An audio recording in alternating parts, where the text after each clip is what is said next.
তুমি দুনিয়ার মধ্যে তোমার জমিতে তুমি যা ফসল ফলাবে তোমার ব্যক্তিগত ব্যাপার,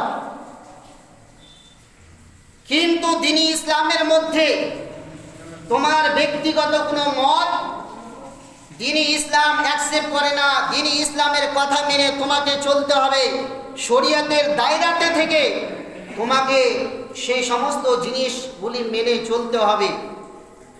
এখন যদি কেউ নিজস্ব কোনো মাসলা, নিজস্ব আমার এটা পছন্দ নয় বলে আমি হারাম বলে দেব, আমার এটা পছন্দ নয় বলে আমি এটাকে নিষেধ বলবো, আমার এটা পছন্দ নয় বলে শরীয়তে নেই, আমার এটা পছন্দ নয় বলে আমার মনোভূত হচ্ছে না বলে এটা হাদিস ও কোরআনে নেই, এরকম যদি কেউ বলে তাহলে এটা তার মূর্খমি হবে।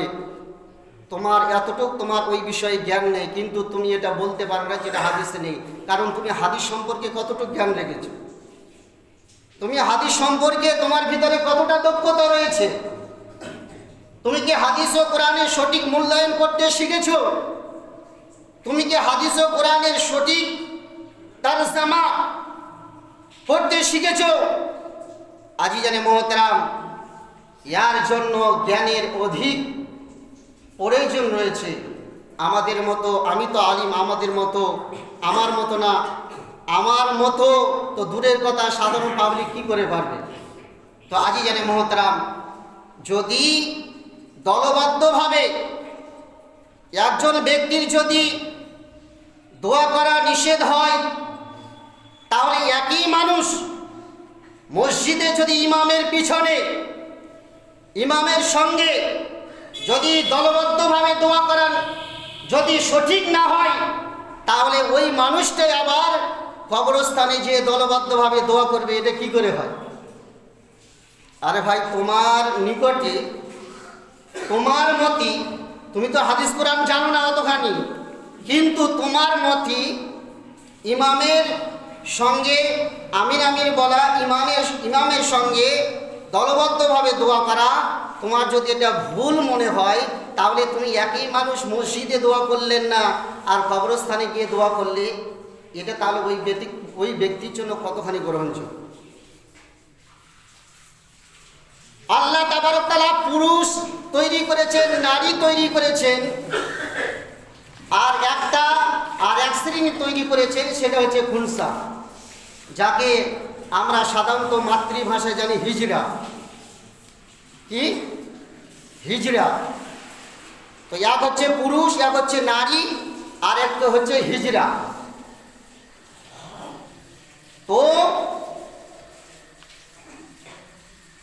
হিজড়া পুরুষ হলো যার পুরুষ লিঙ্গ আছে, স্ত্রী তো স্ত্রীলিঙ্গ সম্পূর্ণ ক্লিয়ার, আর এক হচ্ছে হিজড়া। ওই হিজড়া কেন বলে জানা আছে? হিজড়া কেন? হিজড়া এই জন্য বলা হয়, তার স্ত্রী লিঙ্গ ক্লিয়ার না আর পুরুষ লিঙ্গ ক্লিয়ার না, কোনো দিকে তার সঠিক ক্লিয়ার না, দুই দিক তার অস্তিত্ব আছে বলে তাকে হিজড়া বলল, তাকে খুনসা বলা হলো। তো বলার উদ্দেশ্য হলো, এক তো নিজস্ব ফতোয়া নাজায়েজ, এটা সঠিক নয়। আচ্ছা, যদি আমি ইমাম, আমার পিছনে ইক্তেদা করছেন, আপনার দিলের মধ্যে যদি ইমামের উপরে বিশ্বাস না থাকে, ইমাম যদি আপনার অপছন্দ হয়, ইমাম মাসলা মাসাইল যে সমস্ত বলছেন সেই সমস্ত জিনিস যদি আপনার ভুল মনে হয়, তাহলে কিন্তু বলুন, শরীয়তের মাসলাতে ওই ভুলকৃত ব্যক্তির পিছনে একজন সঠিককৃত ব্যক্তির নামাজ হবে? হবে? কখনো হবে না। তাহলে যে একজন ব্যক্তি, যে সমস্ত ব্যক্তিরা ইমামকে ভুল মনে করছেন, কুরআন ও হাদিসের রেফারেন্স দেওয়ার পরেও যে সমস্ত ব্যক্তিদের দিলের মধ্যে সন্দেহ যাচ্ছে, আমার মনে হয় ওই সম্প্রদায় ব্যক্তিরা ইমামের পিছনে নামাজ পড়া ঠিক হচ্ছে না। কারণ আপনি তো ইমামের থেকে বেশি জ্ঞানী, ইমাম তো ভুল করছে, তাহলে আপনি তো সঠিক, তাহলে আপনি সঠিক রাস্তায় থাকুন না কেন?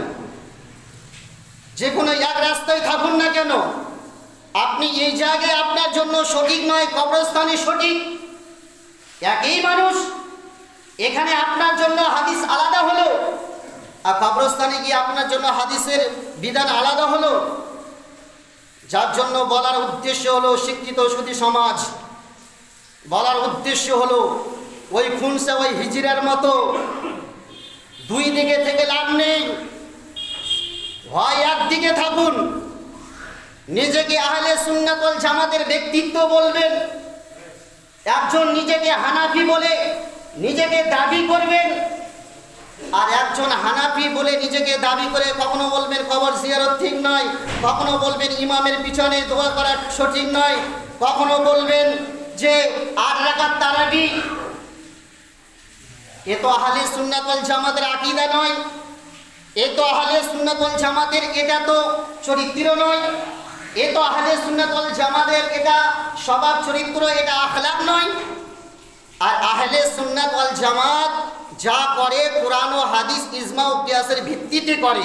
এ হচ্ছে ব্র্যান্ডেড কোম্পানি, এ ব্র্যান্ডেড কোম্পানি। আমি আপনাদের দায়িত্বশীল হিসাবে, আপনাদের ইলাহিটোলা গ্রামের একজন ইমাম হিসাবে আমি আপনাদেরকে বলতে চাই, কারো যদি দিলের মধ্যে, কারো মনের মধ্যে যদি কোনো প্রকারের প্রশ্ন জাগে যে ইমাম সাহেব যেটা করছে সেটা ভুল, আপনি বসুন, সুলহ করুন, আপনি বসে সুলহ করুন। আর যদি আপনার দ্বারা সম্ভব না হয়, আমি আপনাদের বলতে চাই যে আপনি আমাদেরটা যখন ভুল বলছেন, আপনি আপনাদের দলের মৌলবি নিয়ে আসুন। কখন নিয়ে আসবেন, কখন বসবেন, ডেট দিন, কখন বসবেন। যে 20 রাকাত তারাবি নয়, 8 রাকাত। আমি বলতে চাই 8 রাকাত যারা তারাবি নামাজ পড়ে এখনো তাদের নামাজ হয় না, কারণ কোনো হাদিসের মধ্যে নবী এবং সাহাবা থেকে 8 রাকাত তারাবি নামাজ রয়েছে এমন কোন হাদিসের মধ্যে কোন সাহাবী থেকে উদ্ধৃত আছে? বলবেন যে আমি আপনাদের সঙ্গে চ্যালেঞ্জ করছি, এই এলাহিটোলা জামে মসজিদে আপনারা যদি মনে করেন যে না 8 রাকাতই আছে, আপনারা বসুন, আপনাদের গ্রুপের মৌলবীকে ডাকুন, আপনি আপনার দায়িত্ব নিন। যদি যদি না বলতে পারেন, আগামী সপ্তাহে বলবেন ইমাম সাহেব আমরা প্রমাণ করব তারাবি 8 রাকাত। আজিজানে মোহতারাম, আপনি আপনার গ্রুপের মৌলবীকে ডেকে নিয়ে বসুন, কখন বসবেন। আর না হয় প্যান্ডেল আছে, ঈদের শেষের দিন বসবো, আপনি তারাবি বলবেন আর পড়বেন 8, বলবো হানাফি মাযহাবের অনুসরণকারী, আর পড়বো 8। আজিজানে মোহতারাম, এটা আপনার কোথায় সঠিক হলো? আর 8 তারাবি তো কোথাও নেই। আপনার যদি জ্ঞান মতে যদি 8 রাকাত তারাবি থাকে, যেই সমস্ত মৌলবীদের ইউটিউব দেখে, ফেসবুক দেখে, তাদের কথায় ফলো করে যারা বিভ্রান্ত ছড়াচ্ছ, তারা নিয়ে আসো না। আমি যদি কোনো মাসলা বলি, এক শ্রেণীর মানুষ বলবে ও কি ডাক্তার জাকির নায়েকের থেকে বেশি বোঝে, ও কি মিজানুর রহমান আজহারির থেকে বেশি বোঝে। আরে ভাই, আমরা বেশি বুঝি না, তোমরাও তো বোঝো, তো তোমরা তোমাদের পণ্ডিতদেরকে নিয়ে আসো না। তুমি দায়িত্ব নাও, তুমি দায়িত্ব নিয়ে তুমি দায়িত্বশীল হিসাবে তুমি তোমার পণ্ডিতদেরকে নিয়ে আসো। তখন যাচাই বাছাই হবে যে ভাঁড়ে কতটা তেল আছে, ভাঁড়ে কতটা তেল আছে। তখন জানা যাবে যে কোনটা সঠিক আর কোনটা মিথ্যা, কোনটা সঠিক রয়েছে, কোনটা ভুল রয়েছে। 4300 টাকা আছে, একটু সবার নামে দোয়া করুন, বা আব্বা, নানা, নানি, দাদা, আর 2টা তো গামছা আছে, তখন বুঝতে পারা যাবে।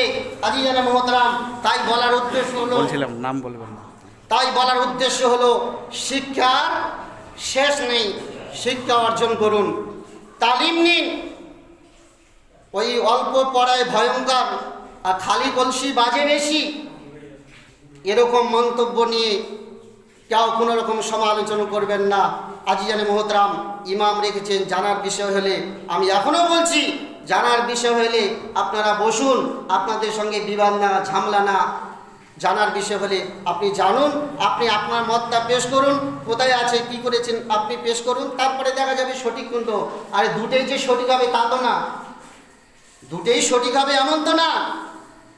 আজিজানে মোহতারাম, সামাইনে মুআজ্জাজ, আমাদের শিক্ষা আর জ্ঞানের অভাবের জন্য এ সমস্ত জিনিস।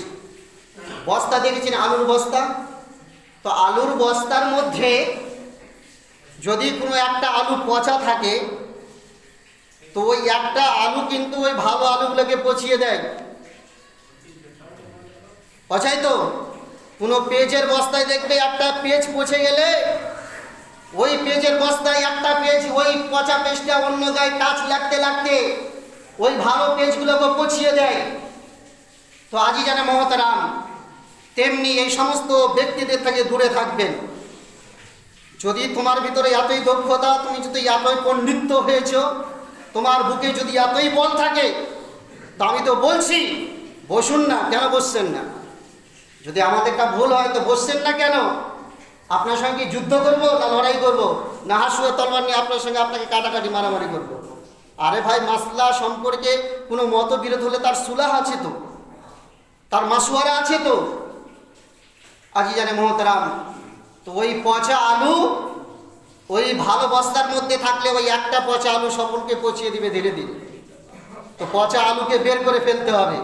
আজিজানে মোহতারাম, আশ্রয় দিতে হবে না, তবে আপনার ঈমান বাঁচবে।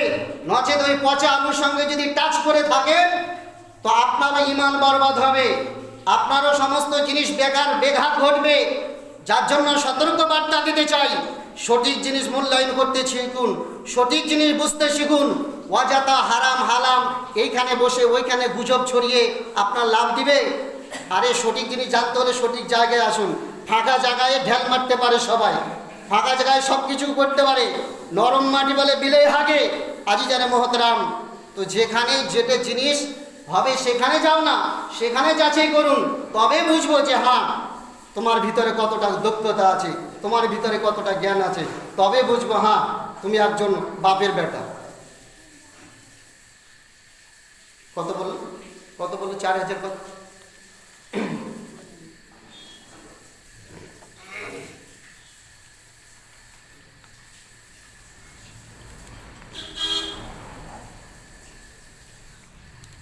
$4,300 একজন আল্লাহ বান্দা দান করেছেন, একজন 500 টাকা দান করেছেন, একজন 500 টাকা দান করেছেন, আর একজন 1000 টাকা দান করেছেন, আর একজন 50 টাকা দান করেছেন। যে উদ্দেশ্যে, যে আশা, যে আকাঙ্ক্ষা